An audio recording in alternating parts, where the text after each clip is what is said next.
राज दादा तुमच्या तिकडे आपल्या त्या आपल्या गावाला त्या दिवशी 10 रुपयाचे एवढे मोठे मोठे मी 3 आणले होते. मी त्या माणसाकडेच बघायला लागले. ते म्हणते 10 रुपयाला 3, 10 रुपयाला 3 घेऊन जा. माझ्याकडे पिशवी पण नव्हती. मी एक इथं घेतलं, एक इथं घेतलं. 3 टरबूज आणले कशा तरी गाडीवर आम्ही. त्यांना म्हणा कॅरी बॅग मध्ये टाकून द्या आम्हाला टरबूज. आणि किती दिले मी? 10 रुपये दिले. एवढे मोठे मोठे टरबूज मला त्यांनी 3 दिले.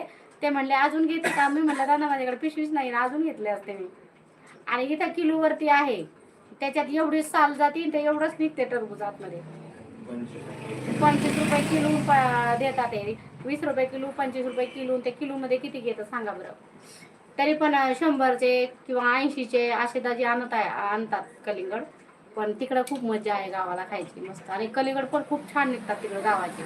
इकडचे काही एवढं धड नाही निघत, गोड नाही निघत. आणि किलोवर घ्या म्हणतात आणि त्याच्यावर कातडं जातात.